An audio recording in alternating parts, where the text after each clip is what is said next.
Today's episode is sponsored by Calm Cactus, the meditation app that yells at you to relax, because sometimes tough love is self-care. Thanks, Calm Cactus. The first piece of evidence is Jay Wilde's testimony. One of the biggest reasons Adnan Syed was found guilty was because of the story told by his friend Jay Wilde. Jay was a key witness for the prosecution, and even though his story changed a few times, the main points stayed the same, and that's what really mattered in the court. Jay was the key to the entire case. He claimed to know what happened the day Hay went missing. He said that he had saw her body. He said that he had helped bury her. Jay said that Adnan told him the day before the murder that he was going to kill his ex-girlfriend, Heyman Lee. And on the day she disappeared, Adnan had also previously asked her for a ride. Jay said that Adnan had called him and told him to come get him at Best Buy, and that he had killed Hay. And when Jay arrived at Best Buy after receiving Adnan's call, he claimed Adnan opened the trunk of Hay's car and showed him her body.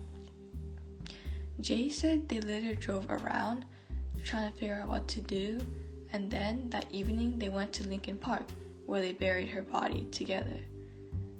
According to Jay, he had helped dig the hole while Adnan dragged Hay's body out of the trunk. They had also supposedly used shovels Jay got from his house. The biggest thing that people made believe Jay was telling the truth is that he led the police to Hay's car. No one else knew where it was.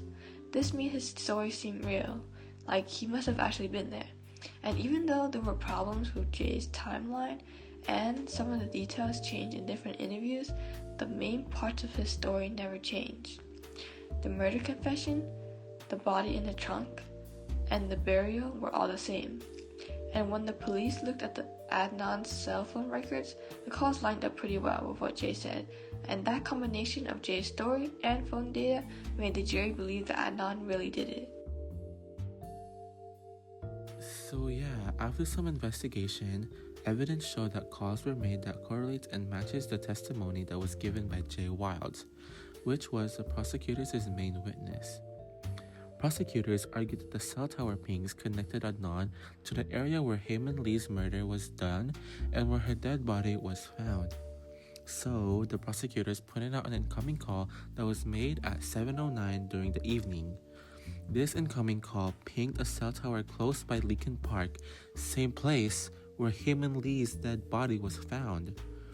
This evidence is major because it matches what Jay Wilde said during his testimony. This cell tower ping indicates that Jay was being truthful and was in fact with Adnan during the murder of Heyman Lee. Was this really just a coincidence? I doubt it. The phone call was not the only one that was made during that night. Adnan's cell phone record shows phone calls that were also pinged by cell towers that trailed across Baltimore, which is the city where this murder was done. Even without the tower ping, Jay exactly knew where Heyman Lee's body was buried. Did he really just guess where her dead body was found? We also shouldn't ignore the fact that Jay had a motive.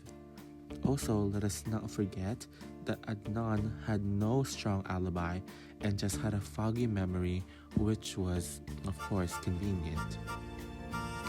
It is true that Jay did have some inconsistencies, but the main parts of his story stayed and remained consistent.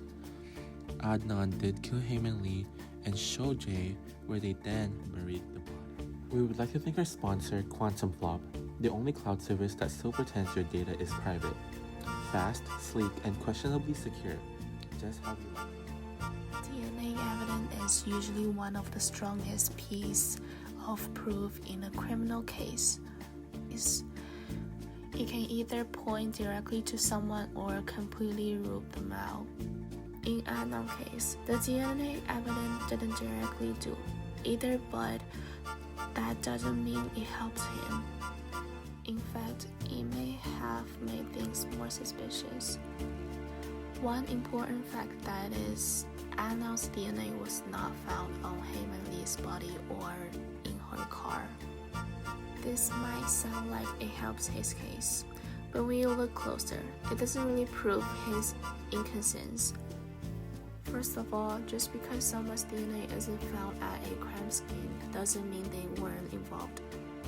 There are a lot of ways people can avoid leaving DNAs behind, especially if they plan the crime carefully or take steps to clean up afterwards. In this case, it's possible that Adnan wore gloves, avoid leaving anything behind, or clean the surface he touched. The same true for Jay, who admitted to help bury his body.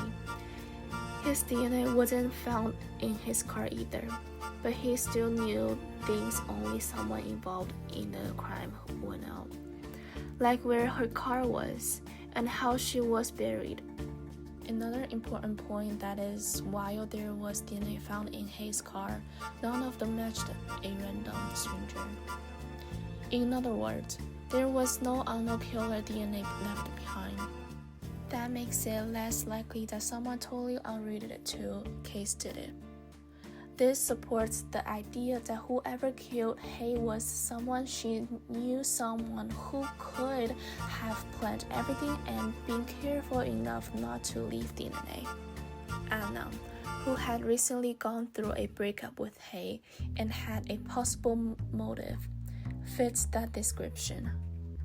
This episode is also brought to you by Bean Boost, the only coffee that punches back. Whether you're pulling an all-nighter or just pretending to work, Bean Boost has your back. Thanks for keeping us wired, Bean Boost. One of the reasons that led us to believe that Adnan was guilty was his motives and behavior before and after the crime was committed. Adnan Syed seemed to have a strong motive to hurt Heyman Lee. They were dating in secret, and after she broke up with him, he may have felt very hurt and angry. He sacrificed his family, his religion, and everything he had to be with Heyman Lee. So this gives a very strong motive. Some people even said that he was jealous and didn't want her to be with someone else. She seemed to have moved on pretty quick, and that might have hurt his feelings. And looking at the situation from the outside, we can't really determine a certain factor for his motive, but some people said that he was jealous and didn't want her to be with someone else. And on the day that Hay went missing, Adnan gave his car and phone to Jay Wiles, a guy he wasn't even that close to, according to him. That was strange, and it made people wonder if he was just trying to cover something up. Jay later told the police that Adnan killed Hay and showed him her body in the trunk of her car. Jay also said he helped bury the body in the woods. Even though Jay may have changed some details, the main story seemed to stay the same. The police believed him, and because he knew where Hay's car was hidden, and that was something only the killer or someone else close to the killer could know. Cell phone records also matched parts of Jay's story. The phone pinged near Lincoln Park, where Hay's body was found. Around the same time, Jay said that they buried her. Adnan said he didn't even remember what he was doing that day, which made his alibi very weak. No one clearly said they saw him during the time Hay went missing, and after she disappeared, Adnan kept calling her phone, even though she was already dead. Some people thought that he was doing that to look innocent. All of these things, the motives, the phone records, Jay's story, and the missing alibi, all of these factors were indeed taken into consideration when he was convicted, which made the police and jury believe that Adnan was indeed guilty. And we are no experts in this case, so in order to come to a conclusion, we have to take all of these evidence into consideration, and he was convicted for a reason. So we believe that Adnan was indeed guilty. Based on the evidence presented, there are strong reasons to believe that Adnan is guilty of killing Heyman Lee. Jay Wiles, the prosecution's key witness, consistently claimed that Adnan confessed to the murder, showing him Hay's body and involving in burying her. Despite some inconsistencies, the core parts of Jay's story never changed and matched the timeline of the events.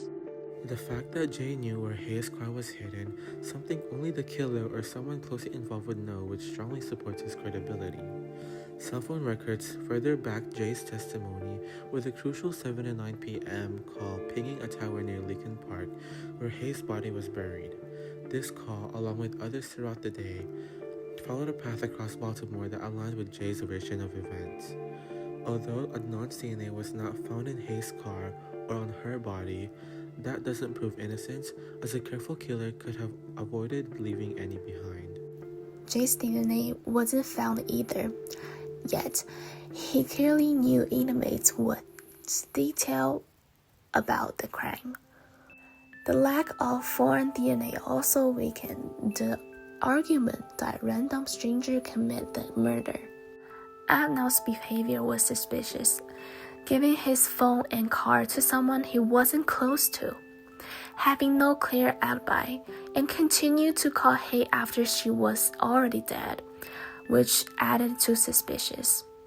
He also had a motive, being recently broken up with Hay and possibly feeling jealous or hurt. In 1999, when Adnan was convicted, there were about 658 homicide cases in Maryland alone, many of which were solved using the same investigative techniques and technology as Adnan's case. If we claim that Adnan's conviction is unreliable simply due to outdated methods, do we question all those convictions too? Does the passage of time automatically make justice less valid? With all this considered, the combination of motive, testimony, phone records, and suspicious behavior makes it reasonable to believe that Adnan Syed is indeed guilty.